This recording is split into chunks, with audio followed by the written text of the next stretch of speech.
శ్రీవారి ప్రేమలేఖతో ఆయనతో నా అనుబంధం ప్రారంభమైంది. 40 ఏళ్ల సుదీర్ఘ ప్రయాణం, ఎన్నో మధుర స్మృతులు,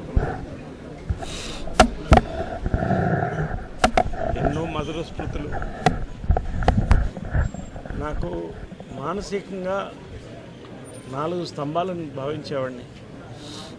అమ్మ కృష్ణ గారు, పెంజాల గారు, శ్రీ రామోజీరావు గారు.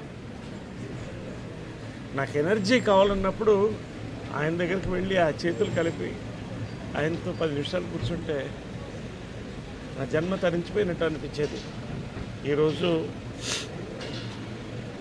ఆయన వెళ్ళిపోవడం అనేది పర్సనల్గా నాకు ఎంత పేరుందో, ఒక భారతీయుడిగా, ఓ భారతీయ బిడ్డగా, తెలుగు బిడ్డగా కొన్ని కోట్ల మందికి తీర్చలేని నష్టం ఇది. రామోజీ ఫిల్మ్ సిటీ ప్రపంచ సినిమాని ఇక్కడికి తీసుకురావాలని ప్రారంభించి భారతదేశ సినిమాని ప్రపంచ ఖ్యాతి, భారతదేశ సినిమాని ప్రపంచంలో చరిత్ర పుటంలో నిలిపినటువంటి వాల్ట్ డిజ్నీకి ధీటుగా మేము చేయగలమని ఇండియాలో ఒక యూనివర్సల్ స్టూడియో, ఒక డిజ్నీల్యాండ్ కలిపి స్థాపించినటువంటి గొప్ప భూమి ఇది. ప్రతి తెలుగువాడు ప్రియా పచ్చళ్లతో ప్రపంచం అంతా ఎక్కడైనా కూడా సంతృప్తిగా తిని ఎక్కడన్నా బతకలిగినటువంటి ఒక మంచి రుచిని కల్పించారు. వార్తల యొక్క ముఖ్యత్వం ఈనాడు ద్వారా, ఈనాడు టెలివిజన్ ద్వారా ప్రపంచం నలుమూలకు తీసుకెళ్లారు.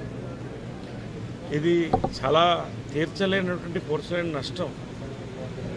ఆయన ఆత్మ శాంతించాలని ఈ కాంపౌండ్ బిడ్డగా ఎప్పుడు నేను భావిస్తాను. ఎప్పుడు ఈ కుటుంబం ఎప్పుడు కూడా వాళ్ళకి నేను నా యొక్క ప్రగాఢ సానుభూతి తెలుపుకుంటూ, ఎప్పుడు వాళ్ళు బాగుండాలి. వేల మందికి భోజనాలు పెడుతున్నారు, లక్షల మందికి. వీళ్ళు సంతోషంగా ఎప్పుడు రానున్న రోజుల్లో ఈ యొక్క లెగసీ కొనసాగలుగుతారు. Thank you.